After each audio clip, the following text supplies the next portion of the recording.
పురాతన జీవన శైలి, ఆహారమే ఔషధం కావాలి. చూడండి ఈ పువ్వులు ఎంత అందంగా ఉన్నాయో. ఈ పువ్వులు తులసి చెట్టు అండి. తులసిలో 5 రకాలు ఉంటాయి. కృష్ణ తులసి, లక్ష్మీ తులసి, సరస్వతి తులసి, నేల తులసి, భూ తులసి, లవంగా తులసి. ఇది మాత్రం అండి మామూలు తులసి, మన ఇళ్లల్లో తులసిని పెంచుకుంటారు కదా, అలాంటి ఒక మామూలు తులసి అండి. ఇప్పుడు రోహిణి కార్తె, ఒక్క చుక్క వర్షం కానీ ఈ ప్రాంతంలో కనీసం తేమ ఉన్న ఆనవాళ్ళు కూడా లేవు. చూడండి, ఇది ఊరికి చివర అనమాట. నేను అలా బండి మీద వెళ్తూ దూరం నుంచి చూశాను. అసలు ఇదేం చెట్ట ఇంత పచ్చగా ఉంది, ఇంత ఎండలకని దగ్గరికి వచ్చాను. దగ్గరికి వచ్చిన తర్వాత ఇవి ఒక 4 రెమ్మలు, 4 తుంచి నోట్లో పెట్టుకున్నానండి. మీరు నమ్మరు, నమిలి నేను మింగలేకపోయానండి. అంత ఘాటుగా, అంత కారంగా ఉంది. తులసి షుగర్ ప్రాబ్లం ఉన్న వాళ్ళకి, అన్ని రకాల జబ్బులకి తులసి 24 గంటల ఆక్సిజన్ ఇచ్చిద్దండి. ఇది కొంతమందికి తెలుసు, కొంతమందికి తెలీదు.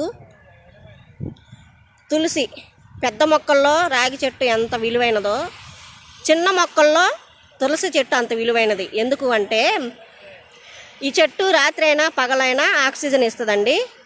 ఈ చెట్టు ఉన్న ప్రాంతంలో, ఇలాంటి ఏరియాలో మనం నీడగాని ఉండగలిగితే మన ఒంట్లో ఉన్న జబ్బులన్నీ పోతాయండి. ఈ గాలి తగిలి తులసి తోటలో శవాన్ని పెడితే అది ఎన్ని నెలలైనా పాడవదంటండి. అంటే ఆ చుట్టుపక్కల ప్రాంతంలో ఇన్ఫెక్షన్ చేరదన్నమాట. చూడండి, తులసికి అంత గొప్పదనం ఉందండి. చనిపోయేటప్పుడు కూడా గొంతులో తులసి నీళ్ళు పోయమంటారు. వాళ్ళకి ఊపిరి ఉందనుకోండి, ఆ తులసి నీళ్ళు దాకా కూడా బతుకుతారని ఒక ఆశతోని లాస్ట్ తులసి నీళ్ళు పోయమంటారు కదా. ఈ చూడండి, నేనైతే దీన్ని ఒక వర్షం పడ్డ తర్వాత దీని మీద దుమ్మంతా పోయిద్ది. ఆ వర్షం పడి ఆరిపోయిన తర్వాత ఈ తులసాకు మొత్తం సేకరించి ఎండబెట్టి ఒక గాజు సీసాలో నిల్వ చేస్తానండి. అసలు తులసాకు నేను ఎలా ఉన్నా తింటాను. లవంగా తులసి అంటే చాలా ఘాటుగా ఉంటుంది. ఇది లవంగా తులసి కూడా కాదు, ఒక మామూలు తులసి అండి. ఎండబెట్టి మీకు కావాలంటే చిన్న చిన్న ప్యాకెట్లు చేసి మీకు పంపిస్తాను. చూడండి ఎంత ఘాటుగా ఉందంటే అంత ఘాటుగా ఉంది.